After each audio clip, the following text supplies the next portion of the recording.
Entyvio.com to learn more about the #1 prescribed biologic for Crohn's and UC. Entyvio, Entyvio, Entyvio.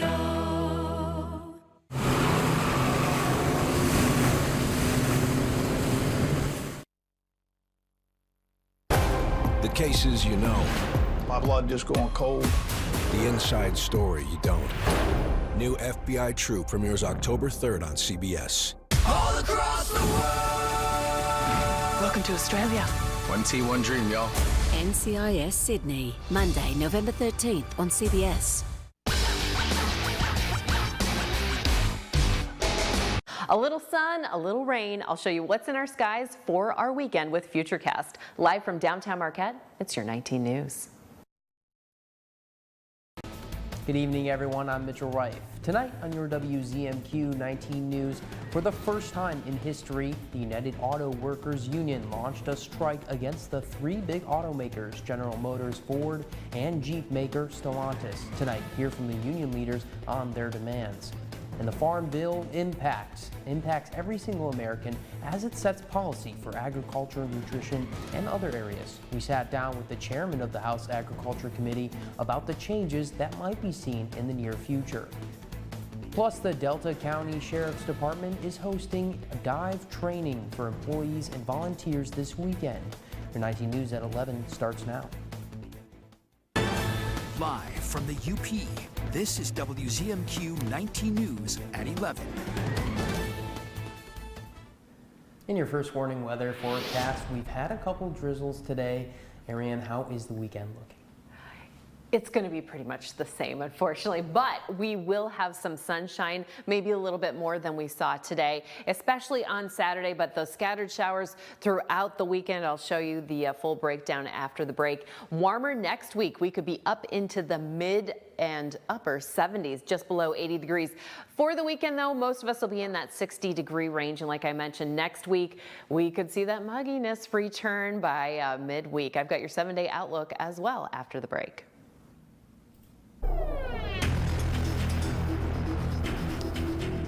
For the first time in history, the United Auto Workers Union launched a strike against three big automakers, General Motors, Ford, and Jeep maker Stellantis at the same time. Late last night, the union counter-offered the big three, but automakers said the asks were still too great and time ran out to avoid this strike. Chris Van Cleve has the latest.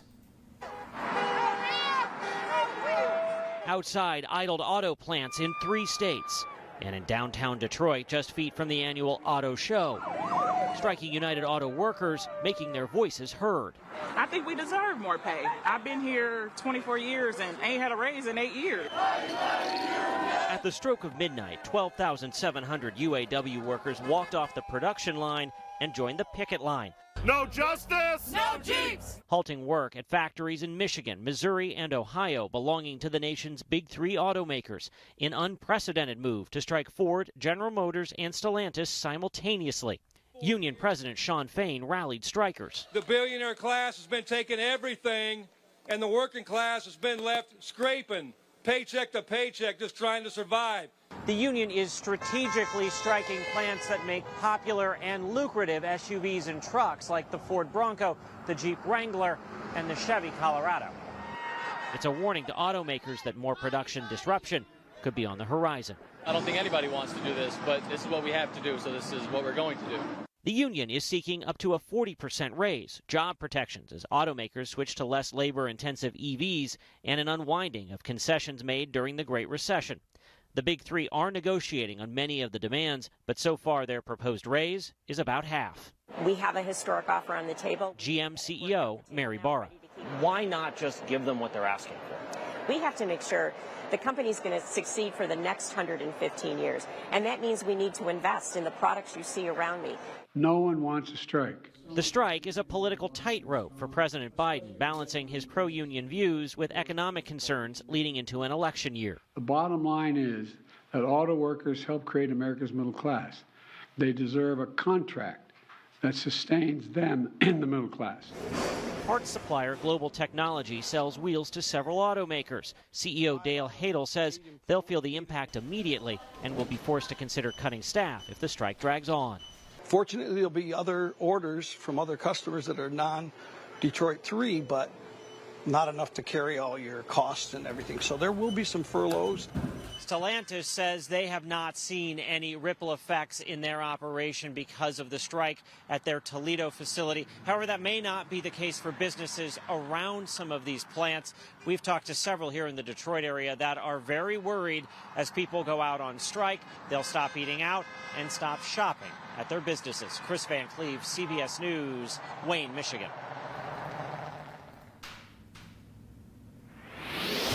In Lansing, State Senator Ed McBroom has introduced a bill that would amend Michigan's Freedom of Information Act, or FOIA. The bill was drafted following a lawsuit filed by Benton Harbor residents against Governor Gretchen Whitmer. The suit claimed an email received by the governor's office contained Greek letters used to hide the contents of the email from FOIA requests. The bill would amend FOIA to prohibit the use of any or language intended to make it harder for people to search. Senator McBroom says simple amendments like this only take a few hours of work for him and a handful of others to draft and submit.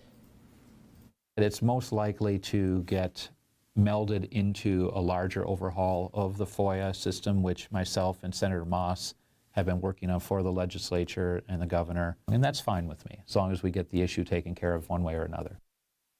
Senator McBroom says his hope is that legislation will see a vote before the end of the year.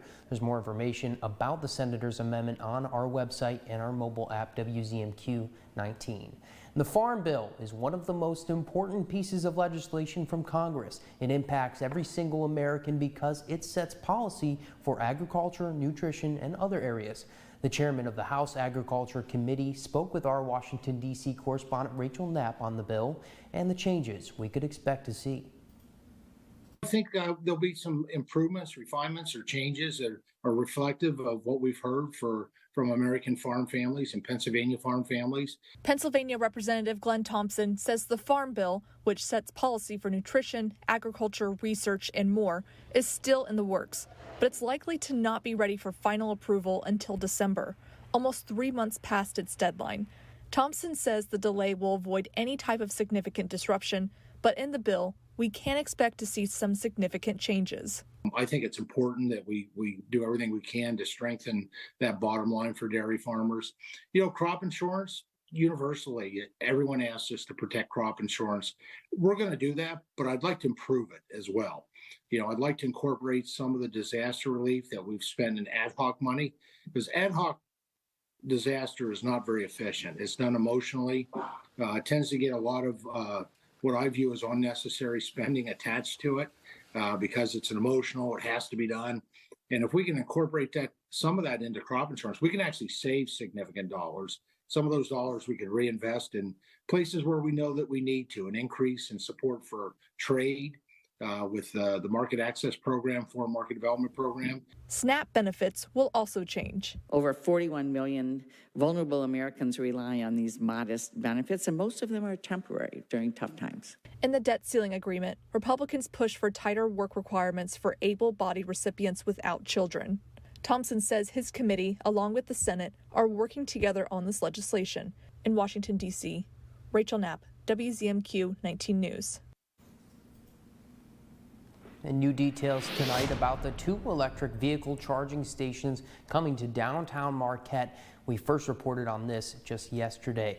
The charging stations will be installed in public parking lots on Lakeshore Drive between Main Street and Spring Street. It's being funded by a $168,000 grant from the Department of Environment, Great Lakes, and Energy. Marquette City Manager Karen Kovacs says the chargers will cost money to use, but the city is still working out those details on how payment will work. That's something you'll start seeing is more increase in these opportunities. It obviously has to fit within the budget, but at the same time, there are opportunities out there for funding and partnerships, and that's what we're going to be looking at. The city manager says plans for additional EV charging spaces are already being explored. And a grand opening was held for the 3rd Street Marketplace in Marquette this afternoon. The former site of a grocery store has been given a facelift over the past few years and now is home to 3 local businesses: Cognition Brewery, Pizza at, and Fish Express all call the marketplace home. And for owners, today is an exciting day after a long, hard work. Finally have businesses after 3 years that are operational and people can come and have fun and enjoy time with each other, have a beer, piece of pizza, or a great piece of fish from Fish Express. Yeah, it's pretty exciting. There is still one open storefront in the building, and anyone that has interest in moving or starting a business there is encouraged to contact the owners. The Dickinson County School is comparing its data from last year's testing for reading and math. The Norway Vulcan Area School District ranks first among 6 schools within the local ISD in 11 out of 12 categories for its elementary and middle school. The school stands above the Michigan state average in 11 categories, and it stands above the state average by at least 20 points in more than half a dozen categories. And the school board here made that commitment to reinvest and update in a teacher-driven new, not just ELA, but also new math resources. We saw immediate results with math. For its upper elementary in the last 3 years, the school ranks first among the 6 local ISD schools and above the state average. This weekend, the Delta County Sheriff's Department, is hosting dive training for employees and volunteers. WZMQ's Escanaba Bureau reporter Lily Simmons has a look at what they're looking at and learning in the water. Friday through Sunday, these divers from Delta and Dickinson counties are training with Dive Rescue International to earn their public safety certification. Public safety diving is much different than commercial diving, and it's also different than recreational diving. A lot more safety protocols that we deal with and different things that we have to learn. They started in the pool to learn the equipment. They'll flood their mask, which is something that could happen when you're diving. You know, you could knock it loose, you could knock it off, you could hit it on something. They're going to practice gear removal. It's just a confidence building skill to know where your equipment is, know how it all connects to your body and to your system. They also practice search patterns and emergency ascents. It simulates if they're out of air and they have to make it back to the surface. There's techniques to do that to prevent bodily injury for divers. Trainers say these are just the basics, but in a place like the Upper Peninsula, they can make all the difference. It's definitely important being on the Great Lakes, and also we have a lot of inland lakes, inland ponds, rivers everywhere. The colder the water is, the longer they stay down, and obviously up here in the northern part of the United States, you deal with colder water, so the body can be subsurface for a while. Having a team to recover that is huge. Saturday and Sunday, training will move to the marina to give divers a more real-world experience. After receiving their certification, they'll be able to provide an essential service to their communities. People don't realize it until they're actually a victim of something tragic. If it's your loved one that's missing, they're below water. You want them to come home, even if it is just a recovery. A team like this can provide not only rescue efforts, but also the closure side of it too, by bringing a loved one home. Lily Simmons, WZMQ 19 News, Escanaba. The Delta County Dive Rescue Team is always looking for new volunteers, and if you're interested in joining the dive team, just visit our website, WZMQ19.com. Your full weather forecast is coming up after the break, as well as the Upper Goddess. Tonight, Lori is sharing a recipe passed on to her from her family. And Northern Michigan University's athletic department held the ceremony announcing the newest inductees to the NMU Sports Hall of Fame. Hear from the athletic director in just a few. We're back in 2. 19 News is brought to you by Kirkish Furniture. Shop hundreds of lazy boys at Kirkish Furniture in Houghton. Kick back in comfort in an industry-leading recliner. Choose from all fabrics, colors, and sizes with prices starting as low as $4.99 plus free delivery. Shop Kirkish Furniture in Houghton today. It's late night. Wake up, everybody. The Emmy-nominated Late Show with Stephen Colbert. Hold on to your butts. Weeknights on CBS. 19 News was recently honored with the 2022 Best Newscast Award from the Michigan Association of Broadcasters. It motivates us to work even harder to be your voice in the community. 19 News is all about sharing local activities and events, plus information that leads to understanding, support, and unity. That's the mission of the 19 News team, and we thank you for watching. 19 News, connected to our community. Weeknights on WZMQ 19. Superior Collision is seeking a certified auto body technician for full-time employment. Qualified candidates can call or apply in person, 8 a.m. to 5 p.m., Monday through Friday.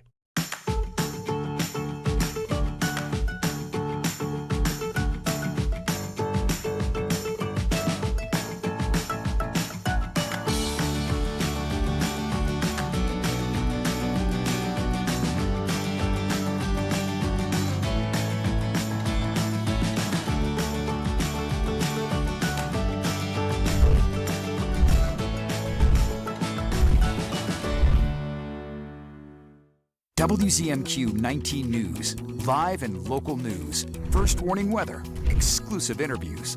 Named Best Newscast by the Michigan Association of Broadcasters. Make the switch to WZMQ 19 News.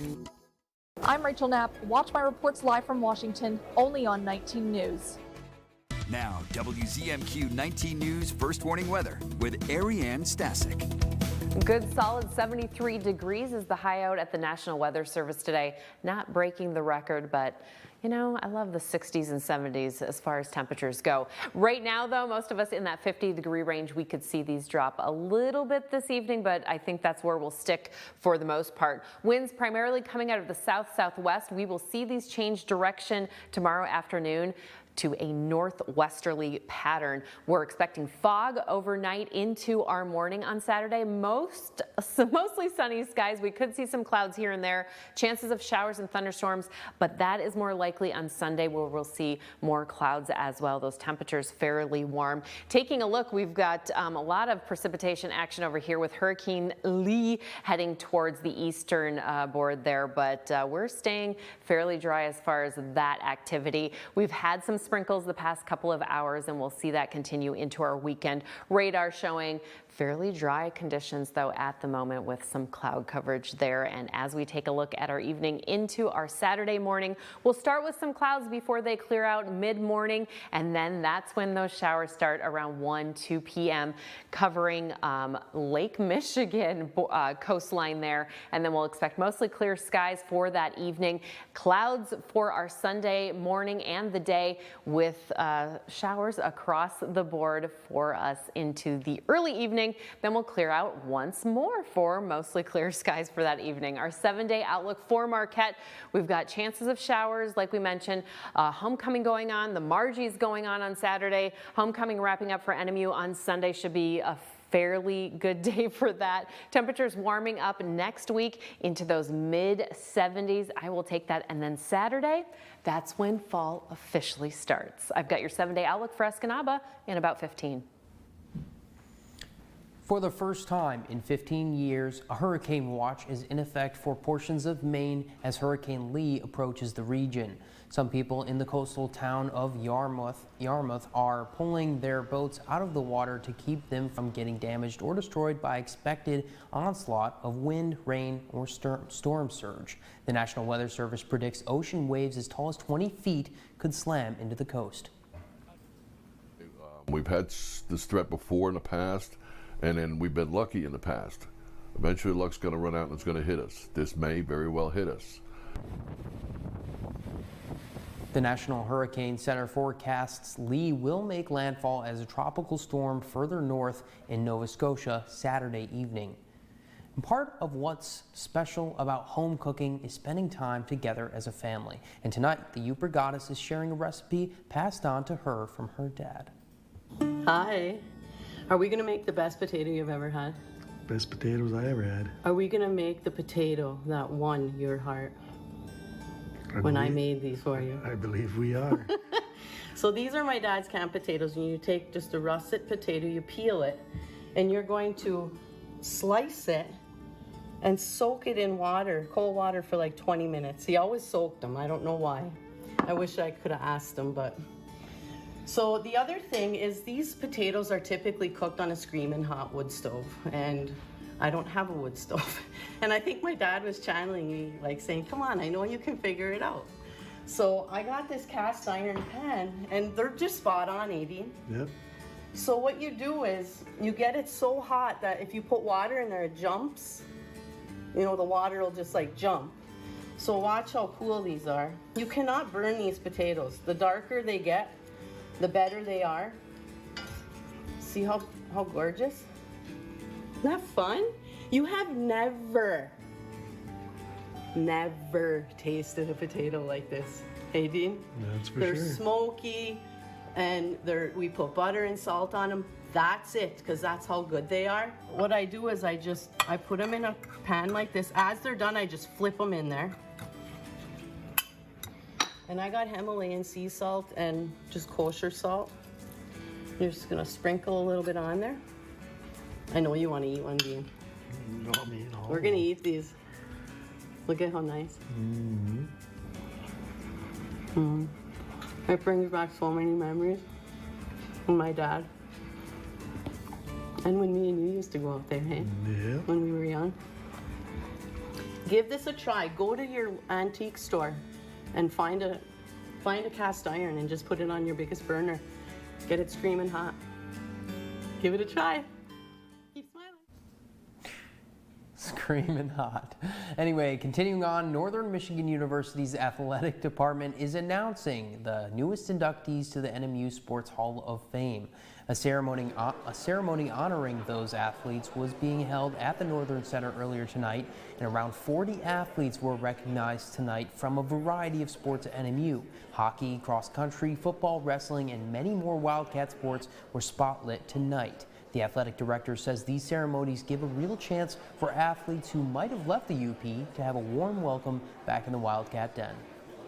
Brings them back to campus, and sometimes kids leave and they've given their life for 4 years and they never get to reconnect. I think when you recognize success, it spreads goodwill. It just reinforces why we have an athletic program.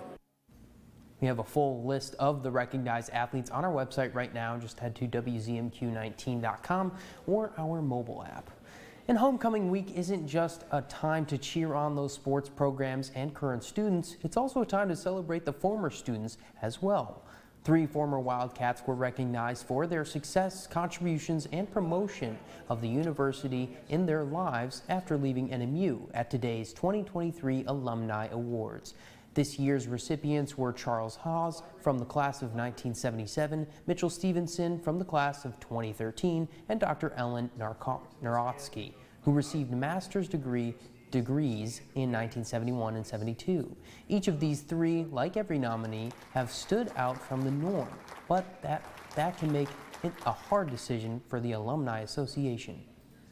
The thing is usually that process is difficult to choose the winner, because there's usually, by the time you get down to it, that committee's got usually 3 or 4 names. You're like, how do we pick? Because all 4 of them are amazing. So there's a lot that goes into it and into the process. To learn more about this year's recipients and their awards, just head to our webpage, WZMQ19.com, or download our mobile app. And credit card debt is at an all-time high. How college students are facing big threats and big interest rates after the break. Plus, it's that time of year when health experts are concerned of the country could see another triple-demic. We're back in 2. Since the 15th century, Antwerp, Belgium has been the city for diamonds. Erickson Jewelers is going overseas to this diamond capital soon to handpick directly from a sparkling selection unlike any in the world. Tell us what you're looking for and we'll use our connections to personally find it in Antwerp's famous diamond district. This is a special opportunity that allows us to negotiate the best options and value for you. Find out how Erickson Jewelers can bring home your one-of-a-kind Antwerp diamond. Shriners Hospitals for Children is awesome. Wow, I was a really cute kid.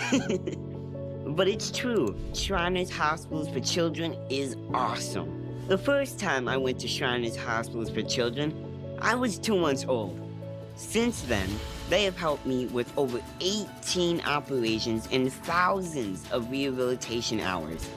Because of their care, now I live a full, independent life. I got my driver's license, and I'm going to college. It's amazing to know that there's someone looking out for me and my family. And it isn't just the doctors and nurses who have been looking out for me. It was you. Thank you! Thank you. Thank you. So let's keep this amazing story going. All you have to do is go to loveshriners.org, and you'll be a part of something special too. Thank you so much. Unlike other health concerns, mental illness is not always easy to see. D-E-P-R. Mental illness doesn't show up on a scale. Bipolar? Sorting out a mental health concern takes professional diagnosis and treatment. Anxiety. I thought so. If you or a loved one has a mental health concern, don't go it alone. For 24-hour free and confidential information and treatment referral, call 1-800-662-HELP. Learn more at samhsa.gov/support. Time of year when health experts are concerned the country could see another triple-demic. That's when COVID-19, flu, and RSV circulate at the same time. Haley Ott tells us and has more. Federal health officials are getting the word out that Americans should get protected this fall. The prevailing notion had been that COVID, flu, and RSV ruled our lives. This is the year that we can turn the tables on all three of those respiratory infectious diseases. Dr. Nirav Shah with the CDC says that's because we have more tools now to fight back. Earlier this week, the CDC recommended everyone 6 months and older get an updated COVID-19 vaccine as cases and hospitalizations increase. Those vaccines should be available in the coming days.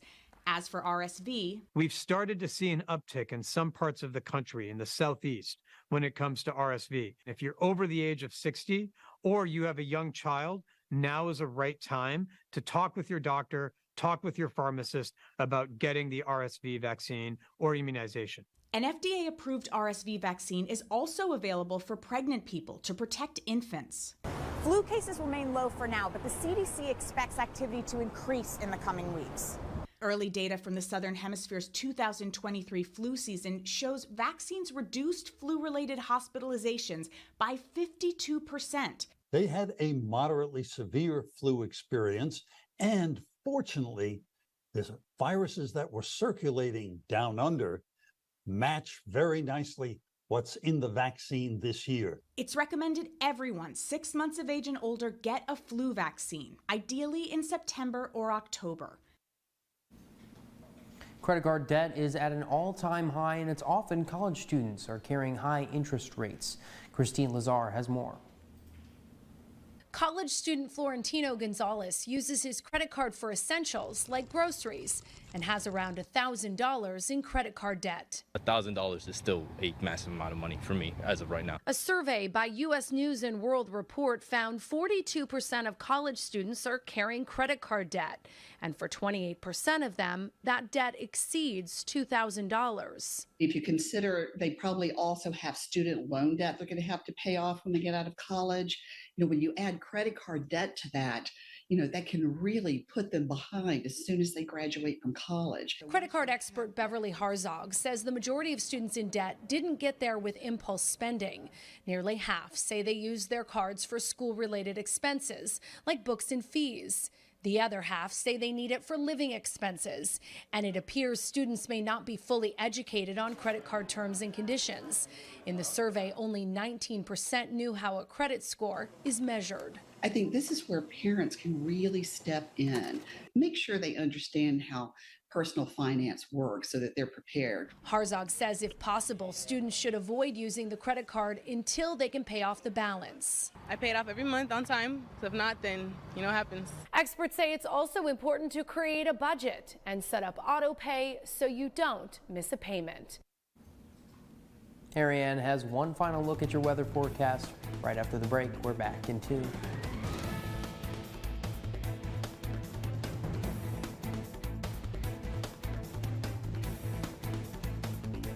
Sleep better with a new mattress from Kirkish Furniture. We proudly feature made in the Midwest Restonic mattresses. Try one out today and compare other major brands. Let our sleep specialists help you find the bed of your dreams at Kirkish Furniture.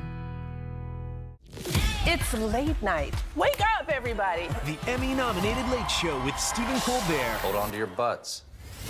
Weeknights on CBS. If you served, we want you to get the health care and benefits you earned. We want you to come to VA. There's never been a better time to apply. Under a new law called the PACT Act, we've expanded VA care and benefits to millions of people who served and their survivors. No matter where you served or how long you served, check out va.gov/PACT to learn more about what VA can do for you and your family. Come to VA.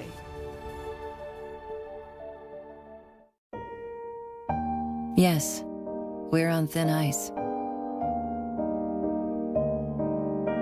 And everything is going up in smoke.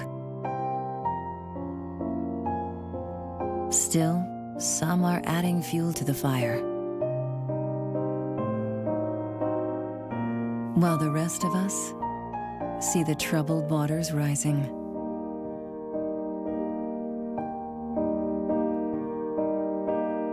Our planet is under the weather. But when the going gets tough, the tough get, well, you know. Because in the heat of this moment, we're not about to lose our cool. Love it or lose it. Scott Minshaw reports at 6 at 11 on WZMQ 19 News. If you are headed to the tailgate party behind the dome tomorrow, we are looking at partly to mostly sunny skies, although we could see an increase of showers likely after around 2 p.m. Those temperatures, though, in the mid-60s, just, you know, dress for fall out there. Tomorrow, the highs across the UP in that 60-degree range. We won't really see those mid-70s again till probably next week. Taking a look at Sunday, what do we got going on? We've got partly sunny skies in Escanaba and Iron Mountain, and then a little bit cloudier here in Marquette, where we'll see scattered showers. All right, our 7-day outlook for Escanaba, maybe some showers tomorrow, and then clearing out on Sunday. We'll expect warmer temperatures throughout the week, and taking a look at Thursday, Hot Rods and Harley's cruise night. So should be wonderful weather for that, as the high is going to be about 72 and lots of sunshine. Finally tonight, this giant pie is sure to be the apple of your eye.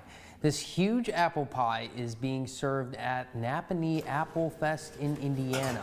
It was pulled out of the oven just this morning, and the bakers say it took 4 hours to put together, but then the bake actually takes 17 hours. The tradition dates back to 1975, when the pan was made with the dream of baking a gigantic pie, and the festival is selling slices for just $4 a piece. Holy cow, that is ginormous. That's a big pie. It's a big pie. I have never eaten something so large. That's ginormous. No, thank you. What's your favorite pie? I would say rhubarb, like we were just talking Rhubarb, about. okay. My favorite pie is crumble. I'm not a pie fan, I've but not really been a pie fan, but apple. I'm fine with the classic apple. I mean, you can never go wrong with a little apple and some ice cream on the side. A la mode, of course. You know, as a matter of fact, I think I'm going to make some, I don't know how to pronounce it, but it's like a, I don't know, it starts with a G, galette, apple structure this weekend. Apple structure. All right, bye. Another thrilling week to play football. The NFL on CBS. Catch all the action this week on WZMQ 19. Sunday, it's Baltimore at Cincinnati at 1, and the Jets take on Dallas at 4:25.